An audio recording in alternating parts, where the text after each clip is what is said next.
Good morning. It's the morning of day 9 and I'm excited to see how my leaven has turned out from last night.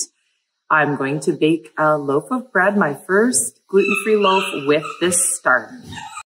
So here is the leaven that I created last night, and I'm going to teach you all about this. Don't worry, on day 14 and 15 of our journey together. But a leaven is basically where you take your starter out of the refrigerator and you take out a little amount and you feed it, get it active. When it reaches its peak, then you take that amount of starter and you mix it with flour and water, depending on what your formula, your recipe calls for.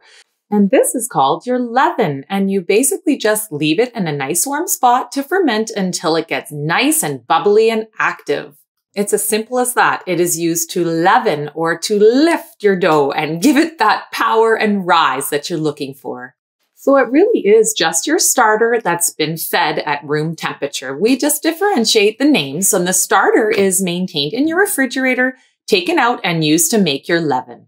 So here I made 2 different leavens, one with our brown rice flour starter and one with our sorghum flour starter. And you can see they're perfect. They've got a nice dome on the top. They've got that quilted appearance, almost like they've been blown up. They've got lots and lots of bubbles.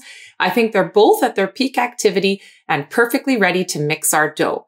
Now, this is why I say, though, that our starters are not ready to bake dough yet, because they just are in a perfect condition, it looks like, right now. And that's when I use them and mix the dough. And I did exactly the same thing as I always do. And they just didn't give the rise. So I'm going to walk you through exactly how to do this starting on day 14.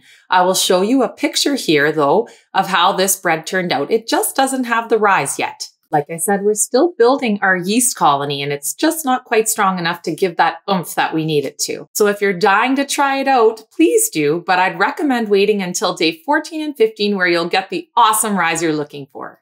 Let's also check and see how our starters are doing this morning. I hope you had a wonderful sleep and are ready to get going this morning.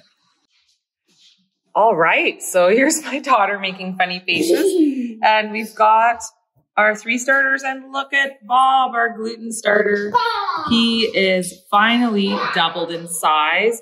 Betty, our brown rice starter, I think we may have missed our peak rise there, but that's okay. She's just hungry. And Suzie, our sorghum sourdough starter, is doubled in size and actually looks, you can see on the side here, looks like it's fallen as well. So we've missed the peak rise. If we were going to bake with it, we would need to feed it now.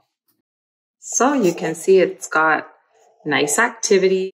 You can maybe even hear the bubbles. We can see the bubbles popping. We can see the consistency and it smells lovely. It smells like bread to me.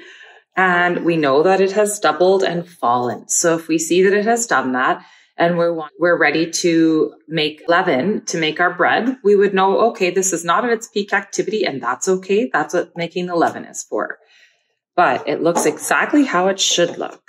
I'm going to walk you through exactly how to make a leaven and all the details that you need at the end of the series. So let's get to it. So you know what to do. Discard all but 30 grams after giving it a mix, then tare your scale, feed it 60 grams of water, tare your scale again and feed it your 50 grams of flour. Then, of course, we go back to our usual mix, mix, mix, and we'll mix it for at least 2 minutes until it's all incorporated and it passes the jiggle test. So let's clean up our container by scraping down our sides, clean the edges with our cloth, and give it a really good smell. And how does your starter smell? Mine smells like bread. Then cover it back up and snuggle it up for the day. So remember, you can bake with your discard now. I've put lots of ideas in the post below, so check it out and don't throw out your discard.